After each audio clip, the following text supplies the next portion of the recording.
Kwa majina naitwa Elizabeth, ni baba mtoto wa Margariti. Ndio sema baba. Yaani kwa vile patishia habari tuna mastari. Mimi napenda kumshuhudia Mungu. Mwaka jana mwezi wa 4 mtoto wangu alipata na changamoto ya sukari. Alikuwa na kisukari. Mimi niko darasa 7 mwaka jana. Akapata changamoto ya sukari. Kwa hiyo tukawa tumelazwa, tulipolazwa madaktari akasema uwezo wa kupona sijui kama huko. Kwa hiyo nikaja nikamshirikisha baba. Kaja hospitali, baba akasema tutaingia kwenye maombi. Nikarudi hospitali, madaktari bado wanaongea. Wanasema haiwezekani kupona. Sukari imekuwa high sana.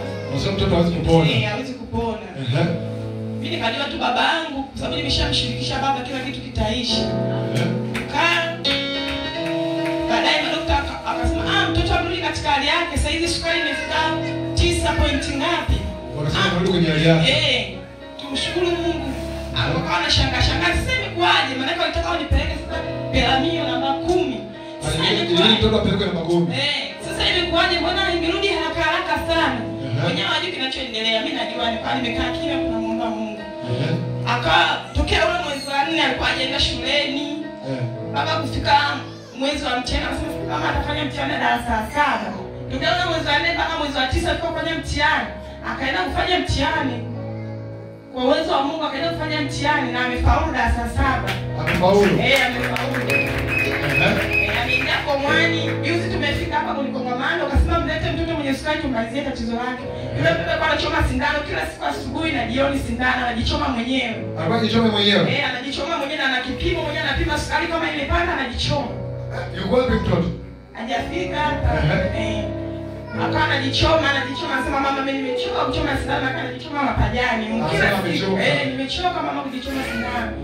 Ila nakumbuka siku ambayo tumelazwa bibi yake mzaa baba akasema hivi, ile kanisa mnaenda mimi sitaki kabisa hadi mpaka nishangaa. Bibi akasema kanisa hili. Sasa nikashangaa na asali yeye kwa nini aseme alitaki mimi nikaamua kutulia tu. Sasa alitaki. Haleluya. Ila juzi nilipofika leo kasema ngoja tu nimuombee kweli. Sababu sukari yake nikiwa yule sukari yake ikifika hai tunalazwa. Kila anapofika hai hamna lazima twende udini na tunalazwa kwa drip 10 kawaida. Kwa hiyo siku nimefika hapo msema mlete hapa mbele. Umemuombea. Toka nimemwombea mpaka leo hajachoma sindano na yuko vizuri kabisa. Yuko sawa kabisa. Sukari imepotea. Haleluya. Unajisikiaje sasa? Najisikiaje kwa sababu mimi mama mimi sitaki tena kuchoma sindano. Natokea sijachoma sindano mpaka leo lakini niko vizuri ilikuwa sio kawaida. Bila kuchoma sindano lazima udini. Udini kama ni bale kwangu. Bila kuchoma sindano udini bado. Lakini toka kumwombea ulikuwa unapeleka kila siku. Leo ulikuwa unapeleka kila siku. Kule watoto wa sukari kipindi hicho nilikuwa natoa hela. Sasa hizo watoto wa sukari kuanzia miaka 12 hadi 25 wanatibiwa bure ugonjwa wa kisukari. Kuna gharama tu ndogo ambazo unazitoa. Hongera sana. Asante na kushukuru. Amina. Mungu akubariki. Amina. Haya, asante. Hebu mpige magoti jamani.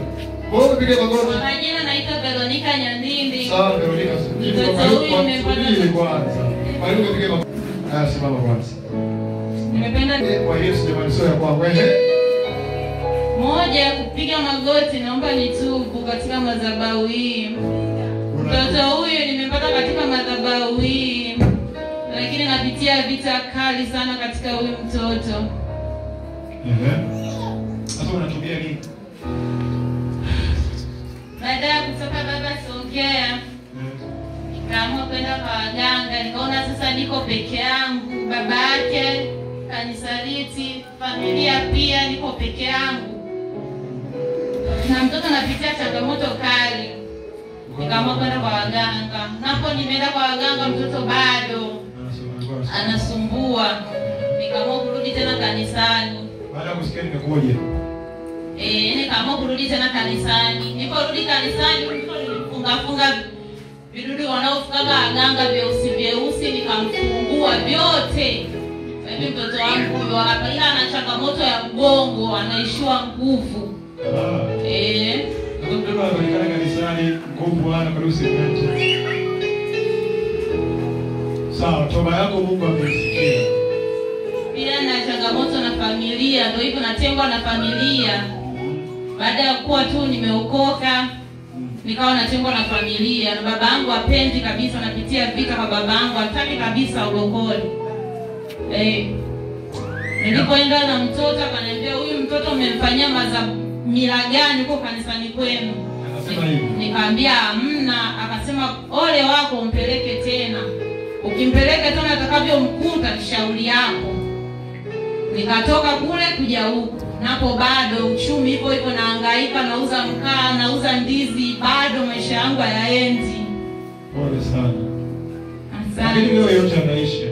Amen. Uko tayari? Niko tayari. Ukifika kwa Mungu, maana yake Mungu anamaliza kila jambo, si ndio? Amen. Au ni unasemaje, imani imepoteza? Ukifika kwa Mungu, Mungu anamaliza mambo yote. Amina. Ndio Amina. Mungu akubariki. Simama juu. Simama. Yuko mwingine, nataka niendelee. Njoo. Mwingine huyo jamani, shuhuda za mwisho hizi. Huyo mwisho, wewe sio kwanza na mtoto wako. Unaitwa nani? Tukusikie. Bwana Yesu asifiwe. Amen. Bwana Yesu asifiwe. Basi vizuri sana. Nashukuru sana kwa kupewa nafasi hii kupita hapa mbele na kushika hii maiki.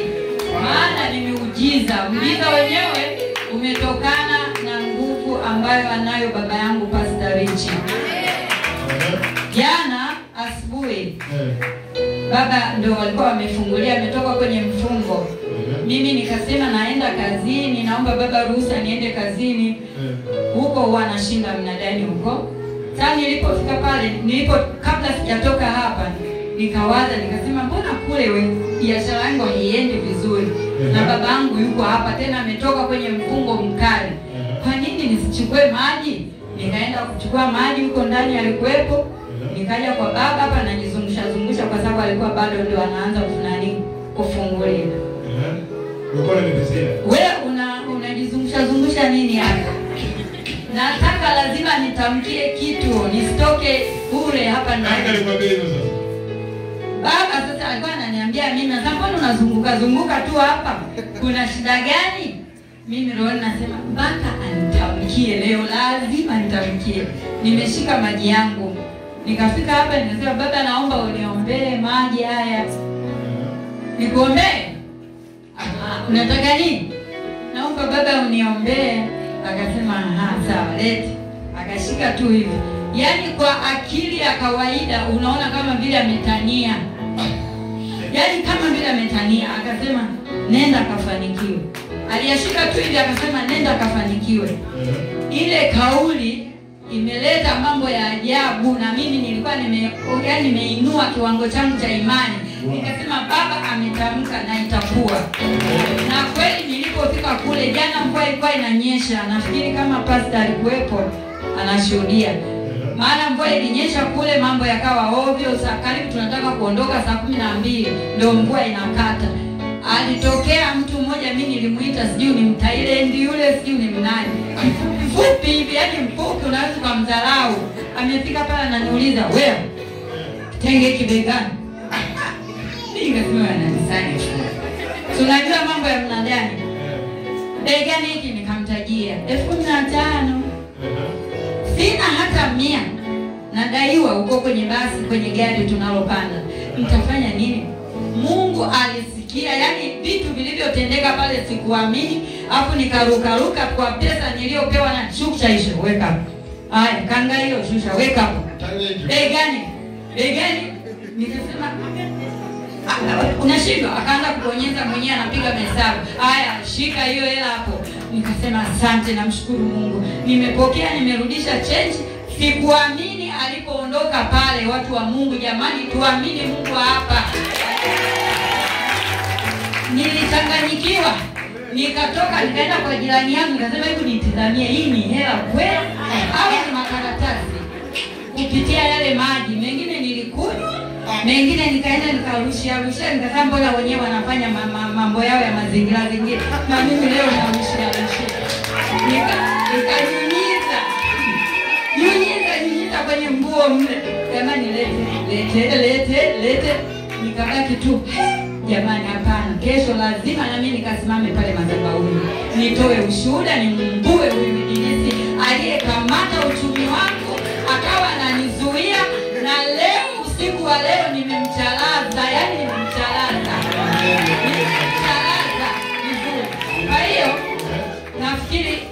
nimalize kwa kusema jamani, tuamini Mungu hapa yupo, baba yetu, yani sio mtu wa kawaida.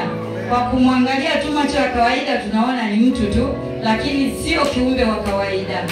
Amina jamani. Basi nyingine ya pili naruhusiwa. Ya pili, pale nikapata kamuujiza kingine tena. Kuna mtu alipatwa na kichomi kule mnadani, anaitwa kaka Dani. Wewe unamtambua pasta? Anaitwa Dani, akaanza kujinyosha pale, yani kama vile degedege linataka kumshika. Sasa mimi namwambia, kuna mtu nilikaa naye pale, nikamwambia unamuona yule anaumwa yule. Akasema kwani umemuonaje? Nikamwambia mimi nimemuona. Wewe una macho ya kuona? Nikasema nimemuona yule pale anaumwa. Yule akatoka akanyanyuka akaenda kumwangalia. Kaka Dani, vipi? Nakufa. Moyo unataka kunyofoka. Moyo anasema moyo unataka kunyofoka. Moyo unataka kunyofoka. Watu wamejaa pale wamemzunguka. Baadaye kuna mama babu. Na onyesha kidole kwa pasta kwa sababu hao watu wote anawatambua. Basi nani mama babu akasema hivi, mama Jembe yuko wapi? Mama Jembe mwite. Wakasema yule pale, yani amejinyosha kabisa hivi anahangaika yule mtu. Mimi nilipofika pale nikasema, vipi? Nafika Mkwala. Vipi? Mama mmoja ndiye anamuombea, anabembeleza ile pepo likae vizuri. Mkwala upo sana mkubwa tu. Basi nimefika pale baba. Yule mtu anamuombea, anabembeleza pepo. Kwa jina la Yesu, Mungu mtoke huyu mtu. Umfanye hivi. Nikamwambia mama sana, tushirikiane wote, lakini pepo huwa habembelezwi. Sasa niachie mimi hizi tena huwa nazipenda sana. Nikamkamata. Piga kwa jina la Yesu. Piga mtoke mtu huyu. Ewe mtu ndani ya mtu. Toka kwa jina la Yesu. Na mkasema, wewe niache. Hebu niache kwanza mimi pumzika niache. Nikamwambia sikuachi. Kwa nini ukuna garagara mbele za watu? Kwa nini unagaragara hapa? Niache. Ametolea macho hivi, nikamwambia niangalie. Tumetazamana.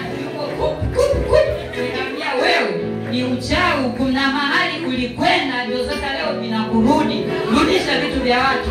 Basi nikamwombea pale kwa nguvu ambayo nilikuwa nayo, mkumbuke kwamba nilikunywa yale maji ambayo kaka aliombea.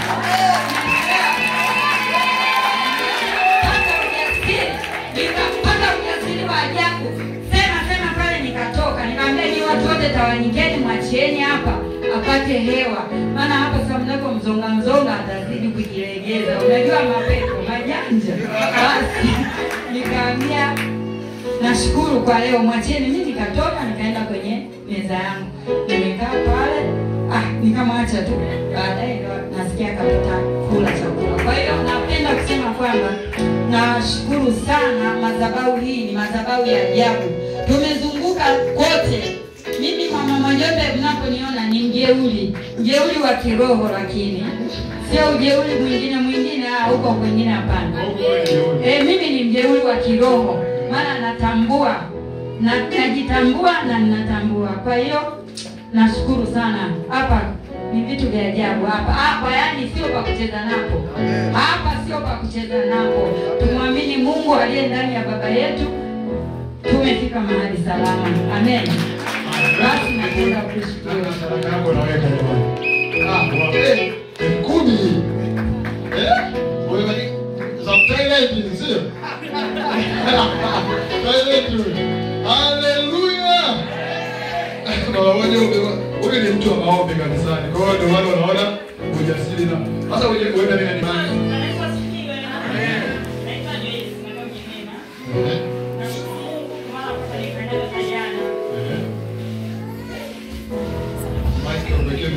Vizuri. Usiogope usisogelee. Nikazania kwa mara kwanza jana. Ndio. Tumisha niliombea. Akanipa tena kulala sana usingizi.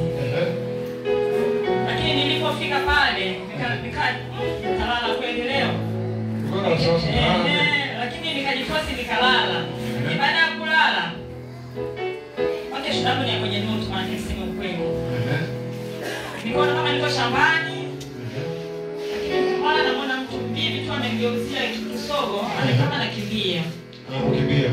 Lakini baadaye nikamwona na mwanamke ametokea. Lakini kiangalia yule mwanamke kama mtu ambaye tunafanya biashara karibu. Yeye akaja kupambana na mimi. Kwa sababu baba kuna neno alisema jana kwamba usipigane na adui. Yaani usimfuate ana kwa ana. Wewe mwambie utapigana na baba yangu. Kwa nini nilikumbuka tu kwamba huyu mchawi amenijia sasa hivi usiku. Na baba alinifundisha kwamba atapigana na baba yangu. Mimi nikamwambia njoo songea. Kwani nilimcharaza sana. Wakati nilimcharaza lakini nakumbuka hapa hii madhabahu nakumbuka Patalichi alinifundisha hivyo. Nimemchapa sana mchawi. Kwa hiyo nawaambia tu wenzangu ambao kama wengine mmekuja leo aminini sana kwamba yaani inawezekana, weka imani. Wekeni tu imani kwamba kile kinachofanyika hapa na ulichoshinda uliko nayo tunatoka salama. Ongeza makofi kwa ajili yako. Amebarikiwa sana. Mimi ni wa mwisho wewe. Wewe wa mwisho sasa. Karibu. Bwana Yesu asifiwe. Kwa majina naitwa Emi. Nafikiri wengi mnanifahamu. Amen. Ninamshukuru Mungu ambaye imemwepusha mwanangu kwa ajali ambayo ilitokea Jumatatu. Walizaboni nadhani mmesikia. Amen. Ajali ilikuwa ni mbaya. Shetani alikusudia kitu kibaya sana juu ya mwanangu. Lakini ashukuriwe Mungu aliye juu, na maneno mtaani alienea kwamba yule mtoto harudi kwa sababu alitoka pale mtoto akiwa amezimia, lakini cha ajabu kilichokuwa kinaongelewa ni tofauti na hali aliyokuwa nayo mtoto. Hivyo ninamtukuza sana Mungu wa madhabahuni. Najua ni neema ya Mungu ambayo imekuwa pamoja nami na ndio ambayo imemwokoa mwanangu. Amen. Suzi. Huyu anayeshika makofi kwa huyo mtoto jamani. Anga mbaki tuna yeye kovu. Sio huku. Pole. Hatakufa mtoto wako kwa jina la Yesu. Amen. Nasema Mungu awaepushe na ajali zote na kuwanusuru kwa jina la Yesu. Amen. Ndio huyu. Anaendeleaje sasa hivi? Namshukuru Mungu, nimempeleka mkoani, nimepiga x-ray ya kichwa, nimepiga x-ray ya kifua, nimepiga x-ray ya magoti, hana tatizo lolote. Amen.